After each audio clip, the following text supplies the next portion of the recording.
여러분 안녕하세요. 오늘 저와 함께 배울 품사는요, 관형사입니다. 저는 구품사 중에서 이제 관형사 부분이 가장 공부 내용이 적지 않나 이렇게 생각하거든요.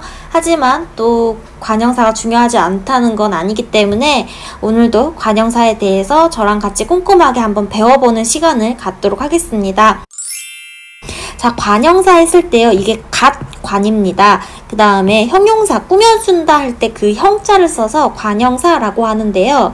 이 관형사가요, 보면요, 말 그대로 관사하고 형용사의 성격을 모두 다 가지고 있습니다. 우리가 영어에서 관사하면 어나, 언 또는 더를 배우는데요. 이렇게 체언 앞에 붙는 말이죠. 그래서 관형사도요, 반드시 체언 앞에 옵니다. 그래서 관형사의 특징 하면은 반드시 뒤에 뭐가 온다? 체언이 온다. 이것을 기억을 해주셔야 됩니다. 그래서 이 품사가 궁금해. 그런데 뒤에 체언이 왔다 라고 하면은 관형사일 확률이 엄청 높아지는 거죠. 그 다음에 형용사는 왜 또 형용사냐면요, 관형사 역시 부사와 마찬가지로 우리 수식어에 해당합니다. 수식어는 이제 기능을 중심으로 우리가 보는 품사의 분류죠. 그래서 성분을 꾸며준다, 수식한다 라고 해서 수식언이라고 하는데, 이 수식언에는 관형사와 부사가 있습니다. 그래서 우리가 이 관형사 자체의 특징도 잘 알아놔야 되지만, 또 한 가지 많이 물어보는 게 이 관형사와 부사를 뭐하는 거? 구별하는 거. 왜? 같은 수식언이기 때문에 우리가 조금 혼동할 수 있는 개념들이 서로 겹치기 때문입니다. 자, 그러면 어쨌든 이 관형사 자체가 체언 앞에 오기 때문에 관사의 성질, 그 다음에 꾸며준다는 것에서 형용사의 성격, 두 가지 다 갖는다, 이렇게 보면 되고요. 바로 예문을 볼게요. 자, 문법 공부는 무조건 예문을 통해서 개념을 이해하는 게 좋습니다. 헌옷이라도 새 옷처럼 깨끗이 빨아서 입으면 된다 라는 문장에서 우리 관형사 한번 찾아볼까요? 네, 바로 두 가지가 있는데 헌과 새입니다. 이렇게 옷이라는 체언을 헌 옷, 새 옷 이렇게 꾸며주고 있죠. 그래서 헌은 old, 그 다음에 새는 new, 뭐 이런 의미를 또 가지고 있습니다. 이 관형사는요, 이렇게 체언의 성질이나 상태를 분명하게 해주는 그런 성질을 가지고 있습니다. 분명 헌옷과 새옷은 의미상으로 굉장히 많은 차이가 나죠. 그리고 이 관형사는 불변하기 때문에 형태 또한 변하지 않습니다. 그 다음에 나를 봅시다. 이 학생과 저 학생은 중국인이다 라고 했을 때 여기서의 관형사는요, 관형사를 찾기 어려우면 체언을 먼저 찾으세요. 학생이라는 체언 앞에서 뭐가 이와 저가 수식을 해주고 있죠.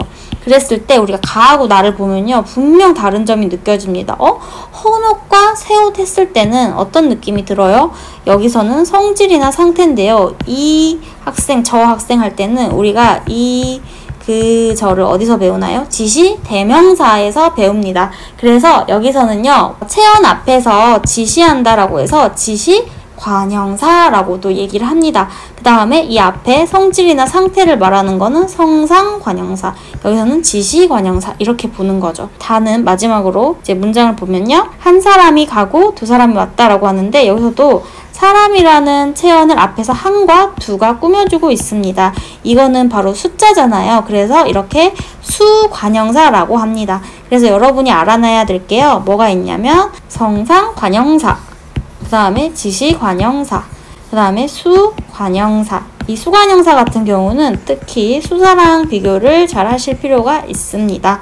이 정도는 우리가 간단하게 관형사는 이런 것들이 있구나 라고 정리를 하고 넘어갈 수 있습니다. 자, 그러면 관형사하고 부사는 어떤 차이점이 있을까? 우선 차이점에 앞서서 둘은요, 공통적으로 이제 수식언이라는 게 특징입니다. 주로 관형사 뒤는요, 뭐가 오냐면 체언이 오고요. 부사는 여러 가지 성분을 다 수식할 수 있는데요, 주로 용어는 수식합니다. 하지만 체언도 역시 수식을 하기 때문에 이런 게 약간 좀 헷갈리는 부분이죠. 그래서 우리가 공부가 필요한 겁니다. 하지만 차이점은 뭐냐면, 관형사 같은 경우는요, 자리 이동이 굉장히 자유롭지 못합니다. 왜? 체언 앞에 반드시 와야 되잖아요. 그런데 부사 같은 경우는요, 문장 부사의 경우에는 자리 이동이 비교적 자유롭죠. 문장 부사 같은 경우는 문학에서 이제 뭐 도치법 했을 때 뭐 나오는 거죠. 나는 배가 고프다. 몹시. 이런 식으로 우리가 말을 많이 하잖아요. 원래 나는 배가 몹시 고프다 라고 해야 되는데 몹시를 뭐 뒤로 뺀다든가 이런 것들은 이제 비교적 자유롭다고 볼 수가 있습니다. 그 다음에 또 이제 중요한 특징이 뭐냐면요. 이 관형사는요. 조사와 결합을 할 수가 없습니다.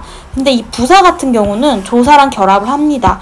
보조사와 특히 결합을 하는데요. 예를 들어 빨리 라는 부사에 또 오네 라고 했을 때 이 도라는 보조사가 결합하지만 예를 들어서 여기서 헝과 새 이 사이에 무슨 조사가 결합해서 붙는 그런 것은 없죠. 마찬가지로 이 학생과 저 학생, 한 사람과 두 사람 이 사이에 조사가 없기 때문에 관형사와 부사의 차이점은 체언이 온다, 주로 용언이 온다, 자리 이동이 안 된다, 비교적 문장부사는 자유롭다. 그 다음에 관형사는 조사가 오지 못하지만 부사는 보조사가 붙을 수 있다. 이 정도를 이제 정리를 해 놓으시면 됩니다.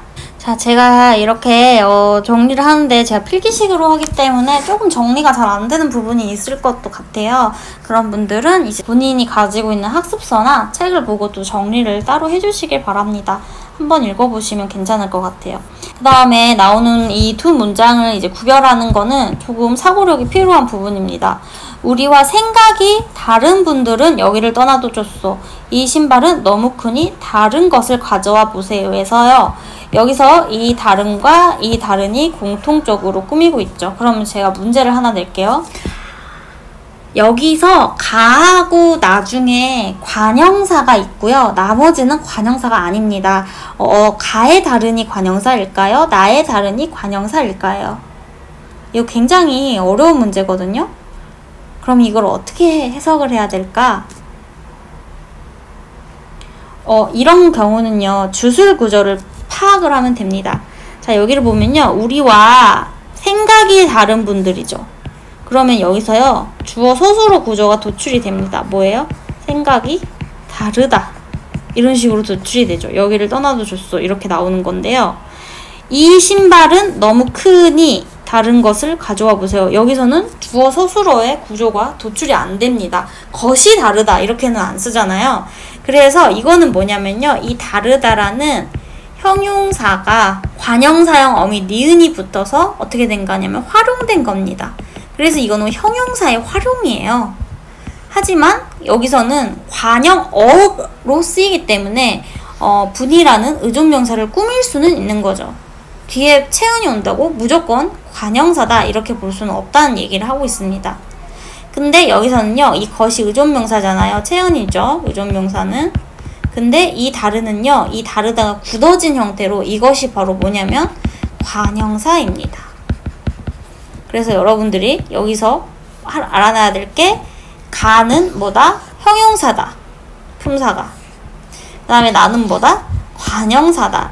이것의 두 가지를 이제 구분을 하고 그걸 구분하는 방법은 주어 동사의 이 주술 구조를 찾는다. 그러면 형용사는 주로 용언의 자리에 쓰이기 때문에 이렇게 형용사로 도출이 되는 겁니다. 자, 잘 아시겠죠?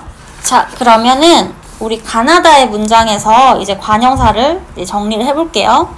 저 새 집이 너희 집이니 이 두 사람이 내 친구들이다.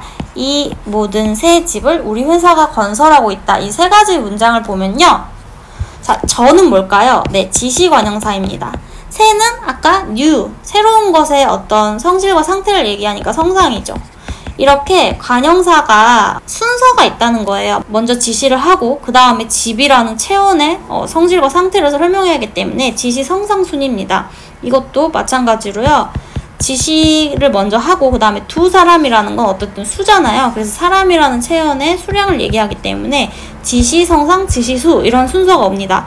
그러면 세 가지가 모두 오면 지시, 모두는 이제 수를 얘기하니까 수, 성상 이런 순서로 결합한다는 거를 이제 보여주는 지문이라고 생각을 하면 됩니다. 자, 그러면 여기까지 관형사를 이제 정리를 했고요. 나머지 품사인 부사와 감탄사도 다음 시간에 한번 정리를 해보도록 하겠습니다. 오늘 강의는 여기까지고요. 다음 시간에 다시 만나요. 구독과 좋아요 눌러주세요. 안녕.